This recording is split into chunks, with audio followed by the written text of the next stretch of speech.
morning. Welcome to the Point. Well, it's a new year and the legislature is back in session in Lansing. However, things won't really get underway until the governor gives her State of the State address later this month. She'll introduce her budget sometime after that. But lawmakers are already making plans for what they want to get done this year. We talked with Speaker of the House Lee Chatfield about one of his big action item points when it comes to doing something about criminal justice and changing the way we look at people in the criminal justice system. Mr. Speaker, it's a new year. There's a lot to be done here in Lansing, and it's going to be a little different than it was last year. We'll get to that in a moment.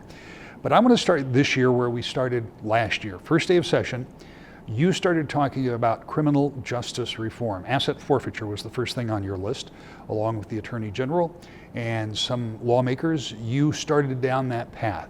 This week, you just received a report from the Chief Justice of the Michigan State Supreme Court and the Lieutenant Governor, who have spent most of this past year going around gaining information about things that could be changed, particularly as it pertains in this case to maybe some of the way we deal with jails, the pre-sentencing, all of the things that are included in those documents.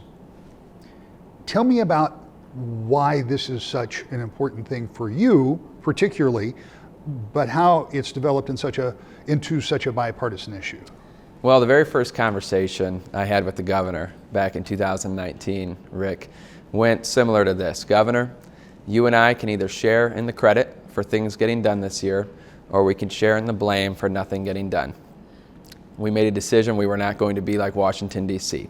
And I think there's a lot of frustration with people, even those that consider themselves strong Democrats or strong Republicans, frustration with the system that people can't come together and actually work to get things done.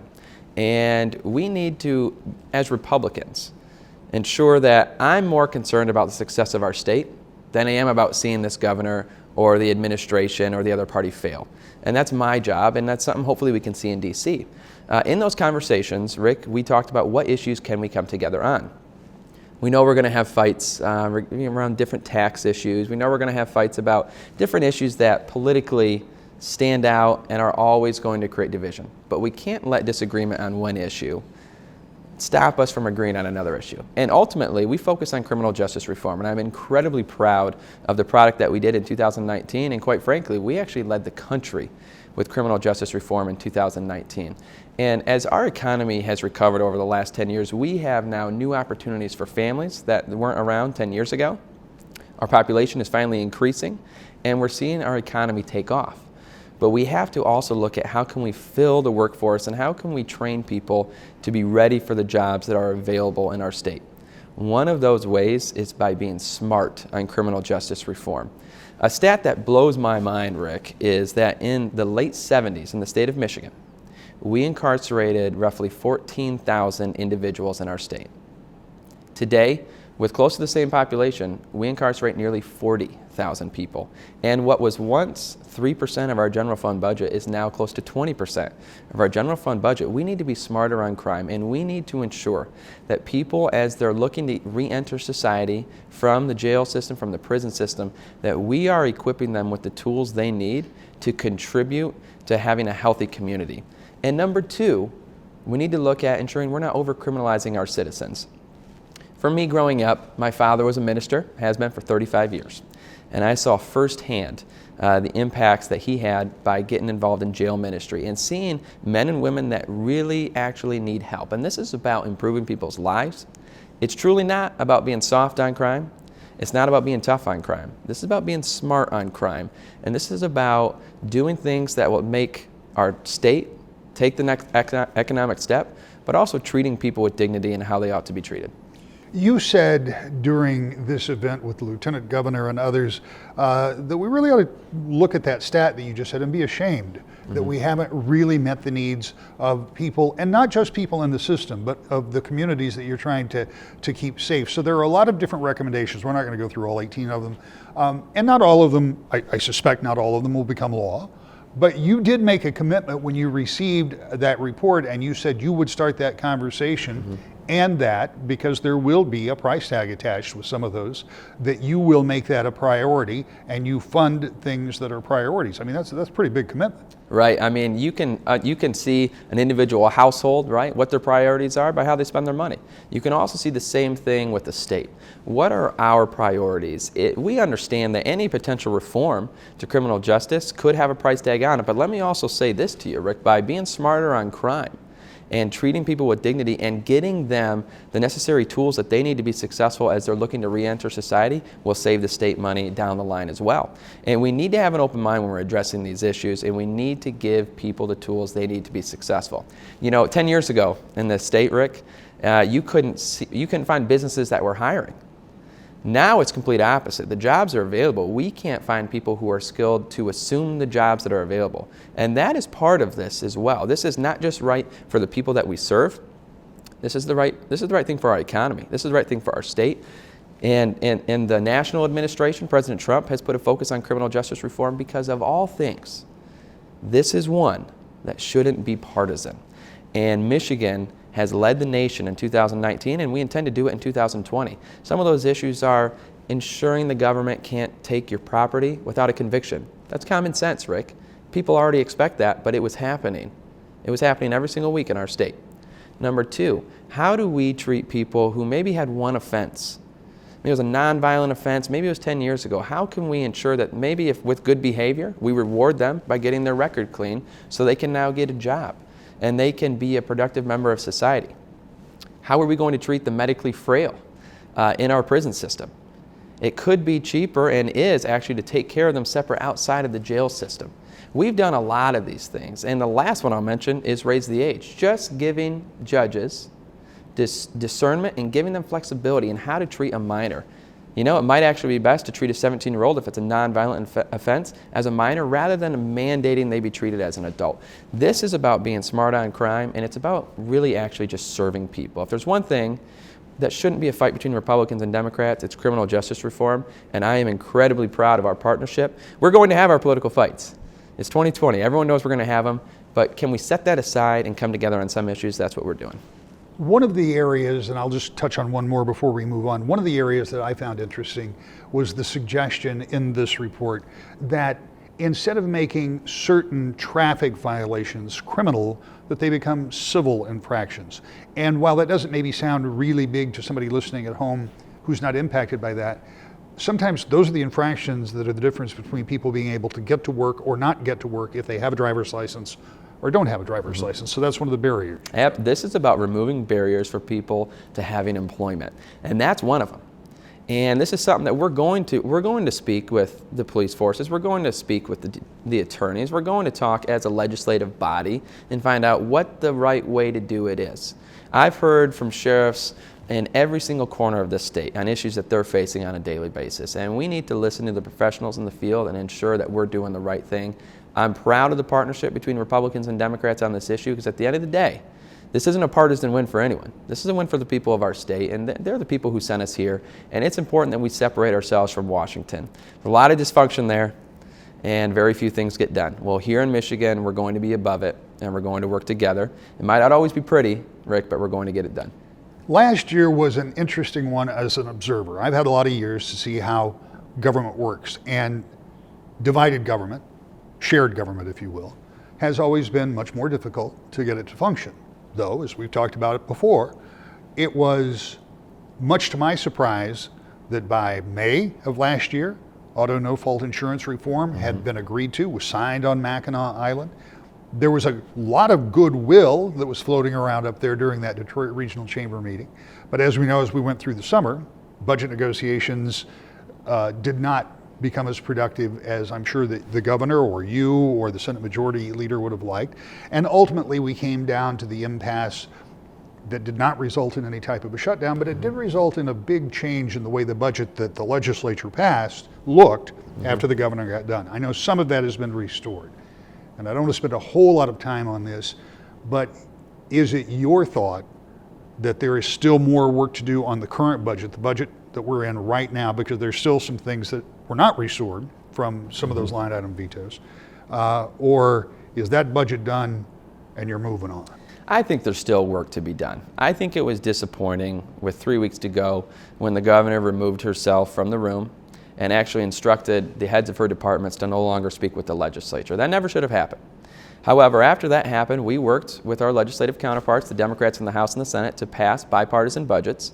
Rick, and out of 16 budgets that we passed, 12 of them were bipartisan. However, as you noted, the governor went through and began vetoing certain items. I thought it was wrong to use different interest groups of people that actually have real needs, whether it's veterans, whether it's children with autism, whether it's the safety of our public schools, to use those different groups as pawns to leverage a gas tax. But we got past it. And that was the right thing to do. As leaders, we met in the middle, and we passed a supplemental that took care of some of the items that were vetoed. But there's still more to be done. I anticipate having those conversations in the next couple of months, and we're already in this new budget cycle and new conversations, so we're going to have to walk and chew gum at the same time to ensure that that never happens again. That's about this year's budget. But what about the one for next year? There's a lot of budgeting to be done in Lansing, and we'll talk more about that when we continue with Speaker of the House Lee Chatfield. It's all next. To the Point. Welcome back to the Point.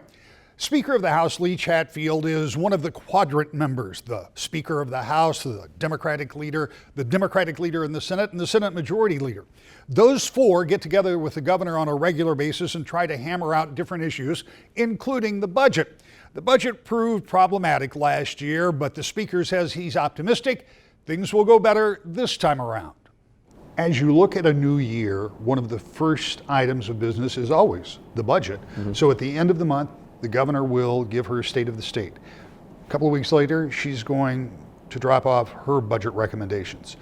And because of changes that you made following last year's use of the administrative board and some other things, you'll have about 4.5 months now by mandate to get a budget to the governor by July 1st.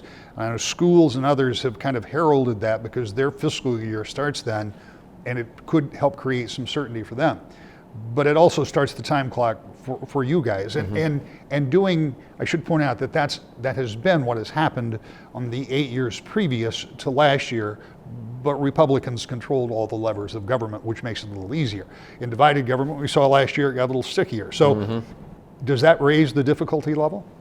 You know, with disagreements, certainly it will always raise the difficulty level in coming to a consensus and reaching an agreement. However, it's what we're sent here to do. I don't anticipate there being any problem with getting a budget to the governor by July 1st. Obviously, we're going to talk about our priorities. The governor is going to present to us a budget. The difference is, Rick, we have to pass what's called a balanced budget.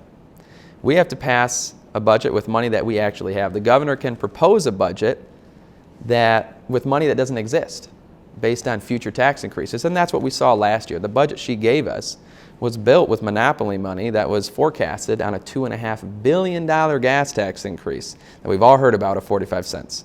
I think it's important that we're responsible, and if the governor can present to us a responsible budget, I have no qualms about getting her a responsible budget by July 1st, and I'm confident we can do that. You know, we're going to have disagreements. The House, the Senate, the administration, that's okay. What people expect is an actual attempt to meet in the middle and get a responsible budget done. Yes, there'll be time constraints on us. Yes, there'll be disagreements, but we can get it done, and we will deliver for the people of our state. I have no problem with that, and I'm very confident. I'm choosing to be optimistic in 2020, Rick. When you talk about the 45 cent a gallon gas tax, when the governor first rolled that out, we actually heard about it the day before, and the reaction was swift and almost universal. Even members in her own party were saying, wait a minute, we don't know if we can get there. By the way, that proposal was never put in on either chamber because the support wasn't there. So is it your anticipation the governor comes back and takes a second bite? I mean, she said she doesn't want to negotiate with herself. On the other hand, I think the consensus in the city is that that gas tax is dead. Well, I certainly don't think it'll be 45 cents if that's what you're asking. So we will see what the governor proposes. I'm hearing different options that are being floated around that she may present to us. And we're going to, we'll have the conversation with her, Rick. But I have said from day one, and to stay consistent with what I've promised, the people of our state and every single corner of the state, and also consistent, with my caucus members and with my district in northern Michigan, that I will not have a conversation about new taxes, and I will not have a conversation about new bonds and taking on debt as a state until we ensure that every penny that's paid in taxes at the pump is a penny that goes towards roads. That's common sense, Rick, and that's what most every state in the country does. That's why our roads are in terrible condition. Too often we want to look at the symptom of the problem. The symptom is a pothole. The symptom is the poor condition of the roads. The root of the problem is that we're paying the 6th highest rate of taxes at the pump in the country, but only 2 of our 3 taxes are going towards roads. We need to fix that first. If we fix that, I'll have a conversation about any additional revenue, but I will not reverse that order because I truly believe people are already paying enough at the pump to have our roads fixed. It's up to us in government to make the tough decisions to actually prioritize roads, prioritize our infrastructure, and fund it first, and then work our budget as every single household in the state of Michigan does. We have to prioritize. That's number 1 for me. When you talk about taking all of the money that you pay in taxes at the pump and going into roads, in a vacuum, everybody would agree, except for the people that are getting that money that's being paid at the pump now.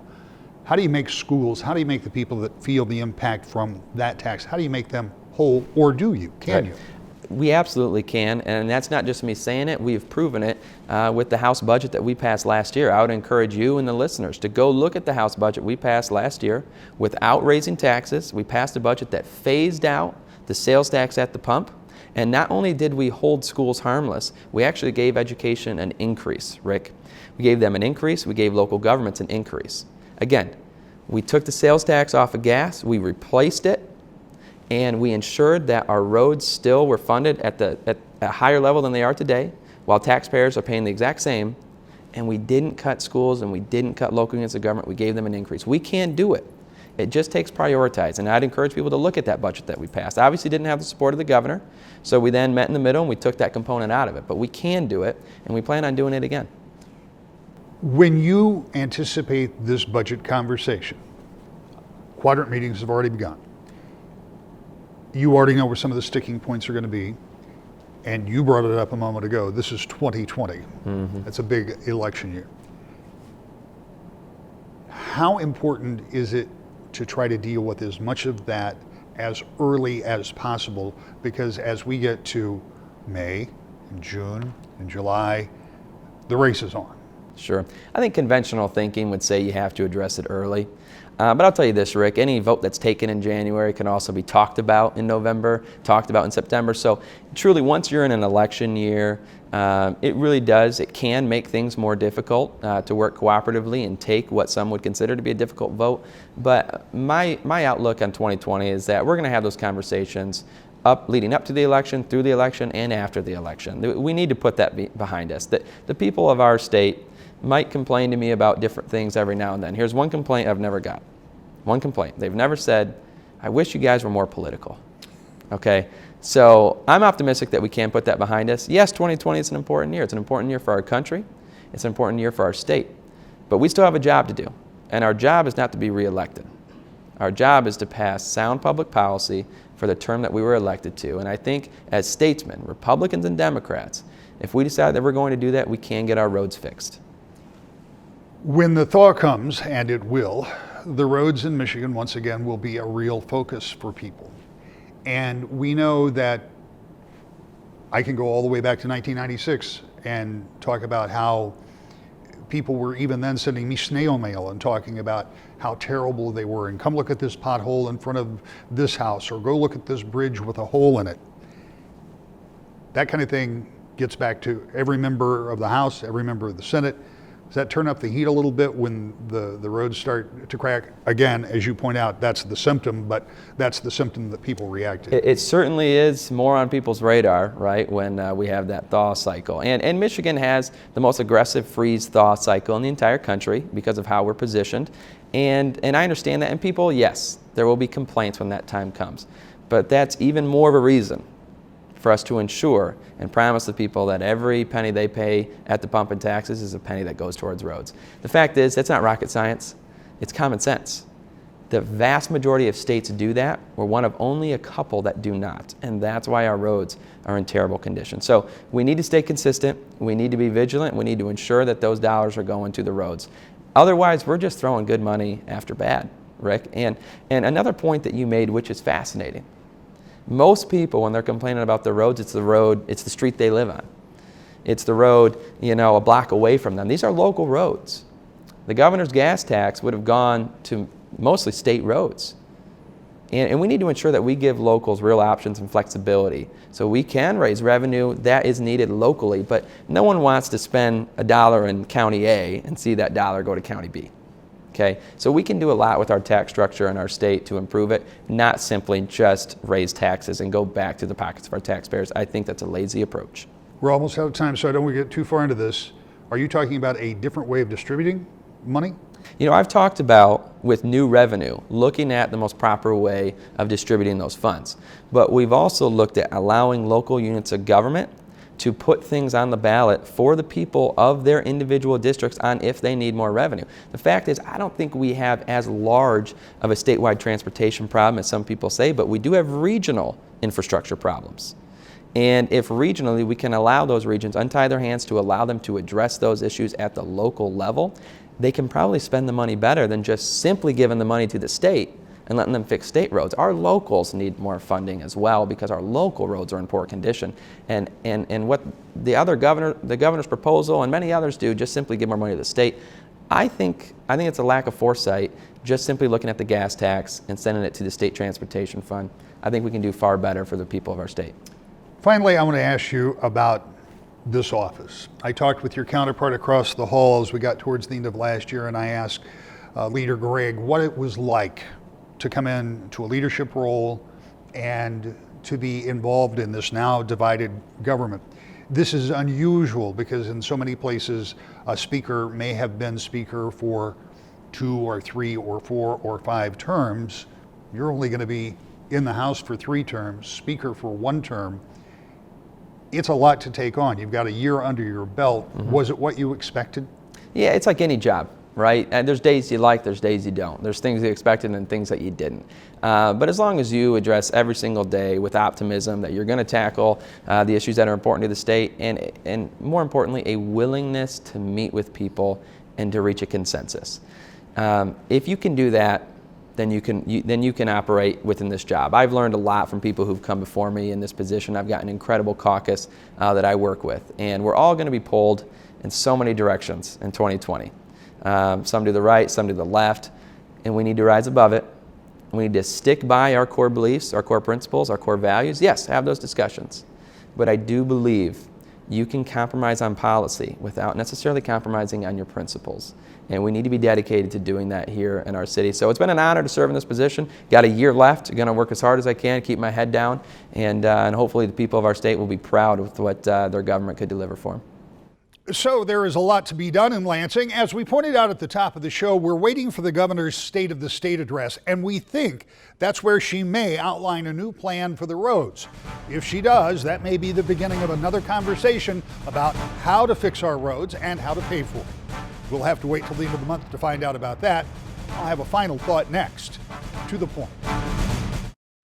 So there is a lot to get done in Lansing, and we will follow that process throughout the year to find out exactly how Republicans and Democrats work together in divided government. In Washington, D.C., on the other hand, we're still waiting to see exactly what happens with the impeachment trial in the Senate. That'll have a big impact on what, if anything, gets done there. And of course, 2020 is an election year. That will never be far from the headlines, and we'll be talking about that when you join us every Sunday morning at 10, right here for To The Point.